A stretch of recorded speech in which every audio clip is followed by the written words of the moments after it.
Hi ಸ್ನೇಹಿತರೆ, ಎಲ್ಲರಿಗೂ ನಮಸ್ಕಾರ. ಕಮಲಾ ಕ್ರಿಯೇಷನ್ ಯೂಟ್ಯೂಬ್ ಚಾನಲ್ಗೆ ಸ್ವಾಗತ. ಈಗ ನಾನೊಂದು ವಿಡಿಯೋ ಜೊತೆಗೆ ಬಂದಿದ್ದೀನಿ. ಏನು ವಿಡಿಯೋ ಅಂದ್ಕೊಂಡ್ರೆ, ನಾನು ಹಸಿ ಬಟಾಣಿ ತೊಗೊಂಡು ಬಂದಿದ್ದೀನಿ ಪರೋಟಕ್ಕೆ. ಹಸಿ ಬಟಾಣಿ ಹಾಕಿ ಪರೋಟ ಮಾಡ್ತೀನಿ. ಬನ್ನಿ ನೋಡೋಣ ಈಗ ಮಾಡೋ ವಿಧಾನ ಹೆಂಗೆ ಅಂತ. ಹಸಿ ಬಟಾಣಿ ಇದ್ದರೆ ತುಂಬ ಚೆನ್ನಾಗಿ ಪರೋಟ ಮಾಡ್ಬೋದು. ಮಕ್ಕಳಿಗೆ, ದೊಡ್ಡವ್ರಿಗೆ ಎಲ್ಲರಿಗೂ ಚೆನ್ನಾಗಿರುತ್ತೆ. ಹೆಲ್ತಿ ಫುಡ್ಡು ಅದು.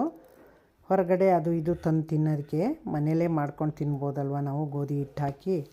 ಹಾಗಾಗಿ ಹಸಿ ಬಟಾಣಿ ಪರೋಟ ಮಾಡ್ತಾಯಿದ್ದೀನಿ. ಈಗ ನಾನು ನೋಡಿ, ಒಂದು ಬೌಲ್ ಬಟಾಣಿ ತೊಗೊಂಡಿದ್ದೀನಿ. ಹಸಿ ಬಟಾಣಿಯ ಈ ಜಾಲ್ದ್ರಿಗೆ ಹಾಕ್ಬಿಟ್ಟು ಒಂದು ಪಾತ್ರೆಗೆ ನೀರು ಹಾಕಿ, ಆ ಪಾತ್ರೆಯಲ್ಲಿ ನೋಡಿ ಇಡ್ಲಿ ತಪ್ಪಲೆಗೆ ನೀರು ಹಾಕಿ ಒಂದು ರಿಂಗ್ ಹಾಕಿ ಇಟ್ಟಿದ್ದೀನಿ. ಅದರೊಳಗೆ ಇಟ್ಬಿಟ್ಟು 5 ನಿಮಿಷ ಬಾಯ್ಲ್ ಮಾಡ್ಕೊತೀನಿ. ನೀರು ಹಾಕಿಲ್ಲ, ಹಂಗೆ ಬಾಯ್ಲ್ ಮಾಡ್ಕೊತೀನಿ. ಅದು ಬೆಂದು ಆರಿದೆ. ಈಗ ನೋಡಿ ತೊಗೊಂಡು ಒಂದು ಬೌಲ್ಗೆ ಹಾಕ್ಕೊಳ್ಳೋಣ. ಅದು ತಣ್ಣಗಾಗೋ ತನಕ ಗೋಧಿ ಹಿಟ್ಟು ಹಾಕ್ಕೊಂಡು ಕಲಿಸ್ಕೊಳ್ಳೋಣ. ಚಪಾತಿ ಹಿಟ್ಟು ಬೇಕಲ್ಲ ಒಳಗೆ ಸ್ಟಫಿಂಗು ತುಂಬಕ್ಕೆ, ಅದಕ್ಕೆ 1-2 ಬಟ್ಲು ಗೋಧಿ ಹಿಟ್ಟು ಹಾಕ್ಕೊಂಡಿದ್ದೀನಿ. ಈಗ ಅದಕ್ಕೆ ರುಚಿಗೆ ತಕ್ಕಷ್ಟು ಉಪ್ಪು ಹಾಕ್ಕೋತಾಯಿದ್ದೀನಿ. ಎಲ್ಲ ಮಿಕ್ಸ್ ಮಾಡಿಕೊಂಡು ನೀರು ಹಾಕ್ಕೊಂಡು ಎಲ್ಲನೂ ಕಲಿಸ್ಕೊಳ್ಳೋಣ. ಅದನ್ನು ಸ್ವಲ್ಪನೇ ನೀರು ಹಾಕ್ಕೊಂಡು ಕಲಿಸ್ಕೊಳ್ಳೋಣ. ಈ ಥರ ಸ್ವಲ್ಪ ನೀರು ಹಾಕ್ಕೊಂಡು ಕಲಿಸ್ಕೋಬೇಕು. ಸ್ವಲ್ಪ ಗಟ್ಟಿನೂ ಅಲ್ಲ, ಸ್ವಲ್ಪ ತೆಳ್ಳಗೂ ಅಲ್ಲ, ಮೀಡಿಯಮ್ ಸೈಜಲ್ಲಿ ಅಳತೆ ಕಲಿಸ್ಕೊಂಡಿದ್ದೀನಿ. ಈಗ ಅದನ್ನು ರೆಸ್ಟ್ ಮಾಡೋಕ್ಕೆ 1 ಸ್ಪೂನ್ ಎಣ್ಣೆ ಹಾಕ್ಬಿಟ್ಟು ಮೇಲೆ ಎಲ್ಲನೂ ಇದೇ ಥರ ಎಲ್ಲ ನಾದ್ಬಿಟ್ಟು ಇಟ್ಬಿಡೋಣ. ಒಂದು ಪ್ಲೇಟ್ ಮುಚ್ಚಿ ಇಟ್ಬಿಟ್ರೆ, ಈಗ ನಾವು ಬಟಾಣಿ ಬೇಯಿಸೋಕ್ಕಿಟ್ಟಿದ್ವಲ್ಲ, ಅದು ಬಟಾಣಿ ಬೆಂದಿದೆ. ಈಗ ತಣ್ಣಗಾಗಿದೆ, ಬೆಂದು. ಈಗ ನೋಡಿ ಒಂದು ಬೌಲ್ಗೆ ಹಾಕ್ಕೊಂಡು ಅದನ್ನು ಸ್ನ್ಯಾಶ್ ಮಾಡ್ಕೊಳ್ಳೋಣ. ಚೆನ್ನಾಗಿ ಸ್ನ್ಯಾಶರ್ ತಗೊಂಡು ಸ್ನ್ಯಾಶ್ ಮಾಡಿಕೊಂಡ್ರೆ ಸಾಕು. ಈ ಥರ ಈಗ ನೋಡಿ ಎಷ್ಟು ಚೆನ್ನಾಗಿ ಸ್ನ್ಯಾಶ್ ಆಯ್ತಾಯಿದೆ ಅಂತ. ಇದೇ ಥರ ಸ್ನ್ಯಾಶ್ ಮಾಡ್ಕೋಬೇಕು. ದಯವಿಟ್ಟು ಹೊಸಬರು ನನ್ನ ಚಾನಲ್ ನೋಡ್ತಾಯಿದ್ರೆ, ಸಬ್ಸ್ಕ್ರೈಬ್ ಆಗದೆ ನೋಡ್ತಾಯಿದ್ರೆ ದಯವಿಟ್ಟು ಸಬ್ಸ್ಕ್ರೈಬ್ ಆಗಿ ನೋಡಿ. ನಾನು ಯಾವುದೇ ವೀಡಿಯೋ ಹಾಕಿದ್ರು ಫಸ್ಟ್ ನಿಮಗೆ ಬರುತ್ತೆ. ಹಾಗೆ ನೋಡಬೇಡಿ, ನಿಮಗೆ ಚಾರ್ಜ್ ಆಗೋಲ್ಲ. ನೀವು ನನ್ನ ಚಾನಲ್ಗೆ ಸಬ್ಸ್ಕ್ರೈಬ್ ಆದರೆ. ಈಗ ನೋಡಿ ಎಲ್ಲ ಸ್ನ್ಯಾಶ್ ಮಾಡ್ಕೊಂಡಾಯಿತು. ಈಗ ಒಲೆ ಮೇಲೆ ಒಂದು ಚಿಕ್ಕದೊಂದು ಬಾಣಲಿ ಇಟ್ಕೊಂಡಿದ್ದೀನಿ. ಆ ಬಾಣಲಿಗೆ 2-3 ಸ್ಪೂನ್ ಎಣ್ಣೆ ಹಾಕ್ಕೋತಾಯಿದ್ದೀನಿ.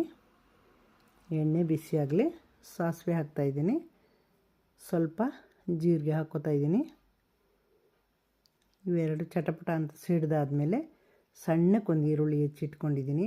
ಆ ಈರುಳ್ಳಿನೂ ಹಾಕ್ಕೋತಾಯಿದ್ದೀನಿ ಒಗ್ಗರಣೆಗೆ. ಚಿಕ್ಕದಾಗಿ ಹೆಚ್ಕೊಂಡಿದ್ದೀನಿ ನಾನು ಪರೋಟಕ್ಕೆ ಹಾಕೋಕ್ಕೆ ಅಂತ. ಈರುಳ್ಳಿನೂ ಹಾಕಿದ್ರೆ ಚೆನ್ನಾಗಿರುತ್ತೆ ಅಂತ. ಈಗ ನೋಡಿ ಅದು ಚೆನ್ನಾಗಿ ಬ್ರೌನ್ ಕಲರ್ ಬರೋವರೆಗೆ ಚೆನ್ನಾಗಿ ಹುರಿಸ್ಕೊಳ್ಳೋಣ. ನೋಡಿ ಎಷ್ಟು ಸಣ್ಣಕ್ಕೆ ಈರುಳ್ಳಿ ಅಂತ. ತುಂಬ ಸಣ್ಣಕ್ಕೆ ಹೆಚ್ಚಿಟ್ಕೊಂಡಿದ್ದೀನಿ, ಬೇಗನೆ ಬೆಂದೋಗುತ್ತದೇನು. ಈಗ ಅದು ಬೆಂದಿದ್ದಕ್ಕೆ ಸ್ನ್ಯಾಶ್ ಮಾಡಿ ಇಟ್ಕೊಂಡಿದ್ದೀನಲ್ವ ಬಟಾಣಿನ, ಆ ಬಟಾಣಿಗೆ ನೋಡಿ ಇದು ಖಾರ, ಹಸಿ ಖಾರ. ಇದಕ್ಕೆ ಏನೇನು ಹಾಕಿದ್ದೀನಿ ಅಂದರೆ ಶುಂಠಿ, ಬೆಳ್ಳುಳ್ಳಿ, ಜೀರಿಗೆ, ಕೊತ್ತಂಬರಿ ಸೊಪ್ಪು, ಕರಿಬೇವಿನ ಸೊಪ್ಪು, ಉಪ್ಪು ಇಷ್ಟು ಹಾಕಿ ಮಿಕ್ಸಿನಲ್ಲಿ ರುಬ್ಬಿಟ್ಕೊಂಡಿದ್ದೀನಿ. ಅದನ್ನು ಈ ಒಗ್ಗರಣೆ ಹಾಕ್ಕೊಂಡಿದ್ದೀನಲ್ಲ ಈರುಳ್ಳಿ, ಆ ಈರುಳ್ಳಿ ಒಳಗೆ ಹಾಕ್ಕೊಂಡು ಅದನ್ನು ಚೆನ್ನಾಗಿ ಬಾಡಿಸ್ಕೊತಾಯಿದ್ದೀನಿ. ಅದು ಬಾಡಾದಮೇಲೆ ಈಗ ನೋಡಿ ಸ್ನ್ಯಾಶ್ ಮಾಡಿ ಇಟ್ಕೊಂಡಿದ್ದು ಬಟಾಣಿ ಹಾಕ್ಕೋತಾಯಿದ್ದೀನಿ ಅದರೊಳಗೇ. ಅದನ್ನೂ ಇದು ಎಲ್ಲ ಬೆಂದಿದೆ ಬಟಾಣಿ ಎಲ್ಲ. ಈರುಳ್ಳಿ ಒಳಗೆ ಸ್ವಲ್ಪ ಸುಮ್ಮನೆ ಮಿಕ್ಸ್ ಮಾಡಿಕೊಂಡ್ರೆ ಸಾಕು. ಅದೇನು ಒಗ್ಗರಣೆಯಲ್ಲಿ ಬೇಯಿಸ್ಕೋಬೇಕು ಅನ್ನೋ ಅವಶ್ಯಕತೆ ಏನಿಲ್ಲ, ಬರೀ ಅಷ್ಟೇ ಮಿಕ್ಸ್ ಮಾಡಿಕೊಂಡ್ರೆ ಸಾಕು. ಈಗ ನೋಡಿ ಅದಕ್ಕೆ ಸ್ವಲ್ಪ ಅರಿಶಿಣದ ಪುಡಿ ಹಾಕ್ಕೋತಾಯಿದ್ದೀನಿ. ಅದನ್ನೂ ಎಲ್ಲ ಮಿಕ್ಸ್ ಮಾಡಿಕೊಂಡು ಸ್ಟವ್ ಆಫ್ ಮಾಡ್ಕೊಳ್ಳೋಣ. ಅದೇನು ಬೇಯಿಸೋದು ಬೇಡ. ರುಚಿಗೆ ತಕ್ಕಷ್ಟು ಉಪ್ಪು ಹಾಕೋಣ. ಉಪ್ಪು ಹಾಕಿಲ್ವಲ್ಲ ನಾನು ಯಾವುದಕ್ಕೂ, ರುಚಿಗೆ ತಕ್ಕಷ್ಟು ಉಪ್ಪು ಹಾಕೋಬೇಕು. ಹಸಿ ಖಾರಕ್ಕೆ ಸ್ವಲ್ಪ ಹಾಕ್ಕೊಂಡಿದ್ದೀನಿ ಅಷ್ಟೇ, ಅದು ಸಾಕಾಗಲ್ಲ. ಹಾಗಾಗಿ ಇದಕ್ಕೆ ರುಚಿಗೆ ತಕ್ಕಷ್ಟು ಹಾಕ್ಕೊಂಡು ಎಲ್ಲ ಮಿಕ್ಸ್ ಮಾಡಿಕೊಂಡು ತಣ್ಣಗಾದ್ಮೇಲೆ ಎಲ್ಲ ಉಂಡೆ ಕಟ್ಟಿ ಇಟ್ಕೋಬೇಕು. ಉಂಡೆ ಕಟ್ಟಿ ಇಟ್ಕೊಂಡು ಈ ಥರ ನೋಡಿ, ಗಟ್ಟಿನೂ ಇಲ್ಲ ತೆಳ್ಳಗೂ ಇಲ್ಲ, ಆ ಥರ ಇದೆ. ಇದನ್ನು ಉಂಡೆ ಕಟ್ಕೊಂಡು ಎಲ್ಲ ಇಟ್ಕೊಂಬಿಡೋಣ. ಆಮೇಲೆ ಸ್ಟಫಿಂಗ್ ತುಂಬ್ಕೊಳ್ಳೋಕೆ ಸರಿ ಹೋಗುತ್ತೆ. ನಮಗೆ ಯಾವ ಸೈಜಲ್ಲಿ ಬೇಕು, ಚಿಕ್ಕದು ಬೇಕೋ ದೊಡ್ಡದು ಬೇಕೋ, ಈ ಥರ ಎಲ್ಲ ಉಂಡೆಗಳು ಮಾಡಿ ಇಟ್ಕೋಬೇಕು. ನೋಡಿ ಈ ಥರ ಮಾಡಿ ಇಟ್ಕೊಂಡಿದ್ದೀನಿ ನಾನು ಈ ಸೈಜಲ್ಲಿ. ಈಗ ಚಪಾತಿ ಹಿಟ್ಟು ಕಲಸಿಟ್ಟಿದ್ವಲ್ಲ ನೋಡಿ, ನಮಗೆ ಎಷ್ಟೆಷ್ಟು ಬೇಕು ಅಷ್ಟಪ್ಪ ಉಂಡೆ ತೊಗೊಂಡು ಚೆನ್ನಾಗಿ ನೈಸ್ ಮಾಡಿಕೊಂಡು ಹಸಿಟ್ಟು ಹಾಕ್ಕೊಂಡು ಹರ್ಕೊಳ್ಳೋಣ. ಸ್ವಲ್ಪ ಒಂದಿಷ್ಟು ಚಿಕ್ಕದಾಗಿ ಹರ್ಕೋಬೇಕು. ಚಿಕ್ಕದಾಗಿ ಹರ್ಕೊಂಡು ಅದರೊಳಗೇ ಸ್ಟಫಿಂಗ್ ತುಂಬ್ಕೋಬೇಕಲ್ಲ, ಅದಕ್ಕೋಸ್ಕರ ಚಿಕ್ಕದಾಗೆ ಹರ್ಕೊಳ್ಳೋಣ. ತುಂಬ ದೊಡ್ಡದೇನು ಬೇಡ, ಸ್ಟಫಿಂಗ್ ಹಾಕೋಷ್ಟು ಹರ್ಕೊಂಡ್ರೆ ಸಾಕು. ಈಗ ನೋಡಿ ಒಂದು ಉಂಡೆ ಇಟ್ಕೊಂಡಿದ್ದೀನಿ. ಈ ಥರ ನಾವು ಹೋಳಿಗೆ ಮಾಡ್ಬೇಕಾದ್ರೆ ಒಳಗಡೆ ಹೂರಣ ಹಾಕ್ಬಿಟ್ಟು ತುಂಬ್ಕೋತೀವಲ್ಲ, ಅದೇ ಥರ ತುಂಬಿಕೊಂಡು ಇದೊಂದು ಬೇರೆ ಥರ ನಾನು ಮಾಡ್ತಾಯಿದ್ದೀನಿ. ಒಳಗೆ ಮಡಿಸ್ಬಿಟ್ಟು ಒಳಗೆ ಸ್ಟಫಿಂಗ್ ಹಾಕ್ಬಿಟ್ಟು ಮೇಲೆ ಕಣ್ಕ ಮುಚ್ಚಂಗೆ ಮುಚ್ತಾಯಿದ್ದೀನಿ ನಾನು ಚಪಾತಿ ಹಿಟ್ಟಲ್ಲಿ. ಅದನ್ನು ಹಸಿಟ್ಟು ಹಚ್ಕೊಂಡು ಮೇಲೆ ಹರ್ಕೋಬೇಕು. ಜಾಸ್ತಿ ಕರಿಯೋಕ್ಕೆ ಹೋಗಬಾರ್ದು, ಮೇಲೆ ಹರ್ಕೋಬೇಕು. ಅದನ್ನು ಮೇಲೆ ಹರ್ಕೊಂಡು ಕಲ್ಲು ಕಾಯಕ್ಕಿಟ್ಟಿದ್ದೀನಿ. ಈಗ ನೋಡಿ ಎಷ್ಟು ಚೆನ್ನಾಗಿ ಬೆಂದಿದೆ ಅಂತ.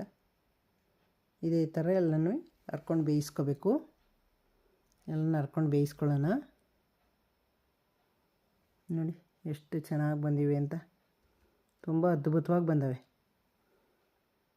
ನೋಡಿ. ಒಂದು ಪ್ಲೇಟ್ಗೆ ಎತ್ತಿ ಇಟ್ಕೊತಾ ಇದ್ದೀನಿ. ಮತ್ತು ನೋಡಿ ಎಷ್ಟು ಚೆನ್ನಾಗಿ ಎರಡು ಕಡೆನೂ ಅಷ್ಟು ಚೆನ್ನಾಗಿ ಬೆಂದಿದೆ.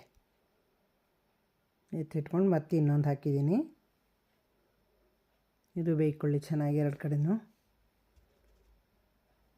ಈಗ ನೋಡಿ ಎಷ್ಟು ಚೆನ್ನಾಗಿ ಬೆಂದವು ಅಂತ ನೋಡಿ. ಸರ್ವ್ ಮಾಡ್ತಾಯಿದ್ದೀನಿ. ಈಗ ಬೆಂದಾಗಿದೆ. ನೋಡಿದ್ರಿ ಅಲ್ವಾ ಇಷ್ಟೊತ್ತು ಗಂಟ. ನನ್ನ ವಿಡಿಯೋ ನೋಡೋಕ್ಕೆ ತುಂಬ ಧನ್ಯವಾದಗಳು ನಿಮಗೆ. ಈ ವಿಡಿಯೋ ನೋಡೋಕ್ಕೆ ನಿಮ್ಗೆ ಏನು ಅನ್ನಿಸ್ತದೆ, ಈ ವಿಡಿಯೋ ಇಷ್ಟ ಆಗಿದರೆ ನಿಮಗೆ ಲೈಕು, ಶೇರು, ಕಮೆಂಟು ಮರಿಬೇಡಿ. ಅದಕ್ಕೆ ತೆಂಗಿನಕಾಯಿ ಚಟ್ನಿ ಸರ್ವ್ ಮಾಡಿದ್ದೀನಿ. ಈಗ ಪರೋಟ ಹಿಟ್ಟು ತುಂಬ ಬೇಯಿಸಿ ಚೆನ್ನಾಗಿ ನೋಡಿ, ತೆಂಗಿನಕಾಯಿ ಚಟ್ನಿ ಅದಕ್ಕೆ ನಂಚ್ಕೊಳ್ಳೋಕ್ಕೆ. ಇದ್ರ ಮೇಲೆ ಪರೋಟದ ಮೇಲೆ ತುಪ್ಪ ಹಾಕ್ಕೊಂಡು ತಿಂತಾಯಿದ್ರೆ ಎಷ್ಟು ಅದ್ಭುತವಾಗಿರ್ತದೆ ಗೊತ್ತಾ. ತುಪ್ಪ ಹಾಕ್ಕೊಂಡು ತಿನ್ನಬೇಕು, ತುಂಬ ಟೇಸ್ಟಿಯಾಗಿರ್ತದೆ. ಮಕ್ಕಳಿಗಂತೂ ತುಂಬ ಖುಷಿಯಾಗುತ್ತೆ, ತುಂಬ ಇಷ್ಟ ಆಗುತ್ತೆ. ನಿಮ್ಮ ಮನೆಗಳಲ್ಲೂ ಮಾಡಿ ತುಂಬ ಚೆನ್ನಾಗಿರ್ತದೆ. ನೋಡಿದ್ರಿ ಅಲ್ವಾ. ಈಗ ನೀವು ಲೈಕು, ಶೇರು, ಕಮೆಂಟು ಮರಿಬೇಡಿ. ನಿಮ್ಮ ಕಮೆಂಟ್ಗೋಸ್ಕರ ಕಾಯ್ತಾ ಇರ್ತೀನಿ. ಹೀಗೆ ಸಪೋರ್ಟ್ ಮಾಡ್ತಾಯಿರಿ, ಹೀಗೆ ನಾನು ವೀಡಿಯೋ ನೋಡ್ತಾಯಿರಿ. ಇಷ್ಟು ತನಕ ನನ್ನ ವೀಡಿಯೋ ನೋಡೋದಕ್ಕೆ ತುಂಬ ಧನ್ಯವಾದಗಳು ನಿಮಗೆ. ಫ್ರೆಂಡ್ಸು ಎಲ್ಲ ರಿಲೇಟಿವು ಎಲ್ಲರಿಗೂ ಶೇರ್ ಮಾಡಿ. ಅವರು ಎಲ್ಲ ನೋಡ್ಕೊಂಡು ಕಲ್ತ್ಕೊಂಡು ಅವರು ಮಾಡಲಿ. ನೀವು ಒಬ್ಬರೇ ನೋಡೋದಲ್ಲ, ಎಲ್ಲರಿಗೂ ತೋರಿಸ್ಬೇಕು. ನೋಡಿ ಮುರಿದು ತೋರಿಸ್ತಾಯಿದ್ದೀನಿ ಎಷ್ಟು ಚೆನ್ನಾಗಿದೆ ಅಂತ. ಒಳಗಡೆ ಗ್ರೀನ್ ಆಗಿದೆ. ತುಪ್ಪ ಹಚ್ಕೊಂಡು ತಿಂತಾಯಿದ್ರೆ ತುಂಬ ಅದ್ಭುತವಾಗಿದೆ ನೋಡಿ. Thank you. ನೆಕ್ಸ್ಟ್ ಇನ್ನೊಂದು ವೀಡಿಯೋನ ಜೊತೆಗೆ ಬರ್ತೀನಿ.